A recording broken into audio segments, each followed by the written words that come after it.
and we have been over here since like 1 or 2 months, every single weekend, taking our time from our personal lives. 3 to 5 p.m. We say that you guys should join as well. Why? Why are we standing over here? Why are we wasting our time, our efforts, every single thing? Why are we doing that? We are doing that for our Palestinian brothers and sisters. Imagine, let us imagine a statement in which you are living in your house peacefully with your wife, with your children, every single day. A random guy from outside, having guns, come into your house, knock knock, who's there? A person out from outside comes into your house and says, you know what, this house is my house, your wife is my wife, your children are my children. How would you feel? Bad, obviously. That's not the end. The end is when people from outside come into your house and say, no, you are the culprit and he is the one who's getting oppressed. That's the end point. That's when you break. And that's the point when we grow. From the past 75 years, the same has been happening in Gaza with the Palestinian people. And we are the ones who are standing up from them, not in Pakistan, not in Islamabad, every single city. The Islamabad, Peshawar, Karachi, Multan, Faisalabad, not just in Pakistan, not just in Islamic countries. It is in every single country who has humanity. And we say you guys should join as well. Secondly, my statement is that, you know, when you are facing this kind of trauma, Rasulullah sallallahu alaihi wasallam said that a Muslim ummah is like a body, and whenever, for example, your finger is pinched, you'll feel the pain till your head. Why? Because they are connected to each other. Exactly the same thing in Pakistan, in Kashmir, in Gaza, in Iraq, in Iran. Every single time Muslims are getting killed, Muslims are butchered. In China, no other way that rather than Muslim, any other person is getting killed. Muslims are getting killed, and we are here now, and for whenever they need us, we'll be here.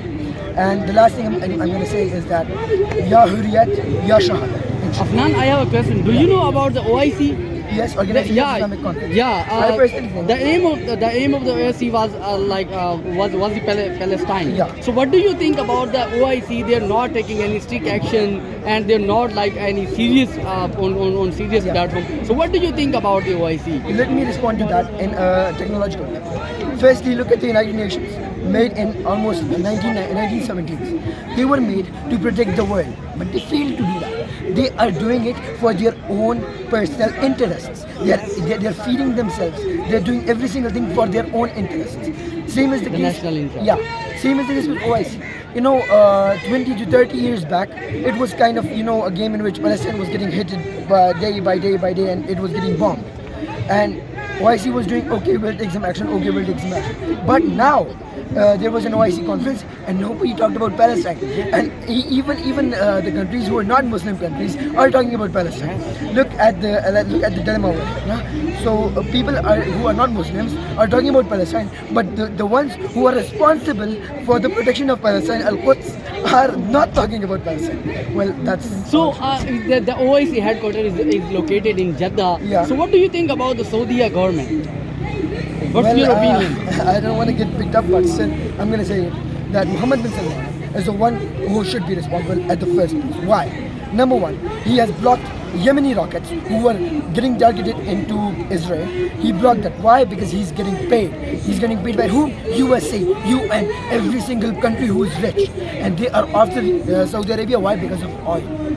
And this is all related to each other. And why isn't Muslim countries in the Middle East, they're raising their hands, raising their voices? Because they are getting fed by USA, by other countries who has money. That's all. And what's your thoughts about the Pakistani people? Not the Pakistani government, the Pakistani people. Pakistani people. You know what?